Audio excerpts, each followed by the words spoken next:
We're here on Grand Lake today stocking tiger bass, which is just an F1 bass. You've heard of an F1 bass. It's a cross, 50-50 cross between a northern strain largemouth bass and a Florida strain largemouth bass.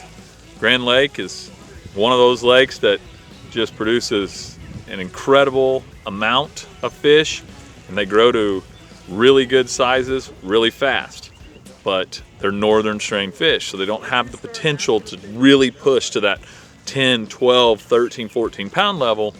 And although we've tried to stock Florida bass into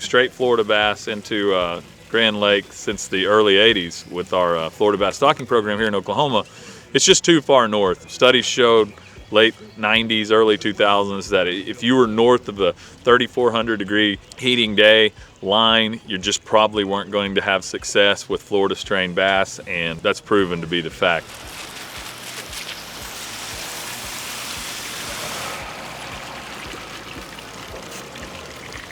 This all started with the KVD Foundation, Kevin Van Dam. They had the MLF Red Crest here, and long story short, Kevin Van Dam Foundation wanted to give some money to a project in Oklahoma for Grand Lake, and kind of landed on, we want a stocking program, an F1 stocking program. If Florida's haven't worked, let's try F1. It's going good. It's a little chilly, but it's going good. Kevin gave from his foundation $5,000. That was quickly met by the Oklahoma Wildlife Conservation Foundation with another $5,000. Flying Squirrel Farms gave us $10,000. South Stone Construction out of Jinx, Oklahoma gave us $5,000. The Swank Family Foundation gave us $5,000. Whiskey Point on Grand Lake gave us $5,000. And then the Grove Convention and Tourism Bureau gave us another $5,000. They're coming out of there. They look really good. They look happy. You know, we've stocked a lot of fish, and sometimes they look like they're just not ready for whatever, but these fish are doing really well. They're moving around quick. So, they pretty little fish. So, has the potential to not change things only the way we do things in Oklahoma, but maybe everywhere north of where those Florida strain bass could survive.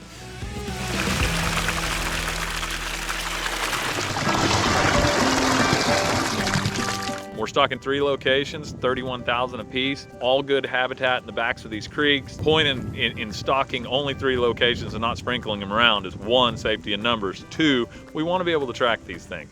And we're not going to be able to in 2 years from now, probably. These things are going to really spread out. But the cool thing about bass, little bass, is within their first year of life, they really don't move a long way. When I talked to a guy, and one of the biologists in Virginia that's been doing this for a while, he was amazed, and he told me, you know, our typical age 1 largemouth bass in such and such lake in Virginia are 8 inches, 7, 8 inches.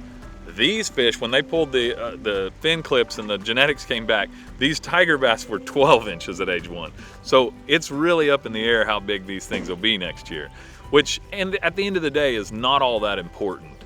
We really are just trying to push trophy potential as a whole. So it's 5, 6, 7 years from now, do we see 10-pound bass?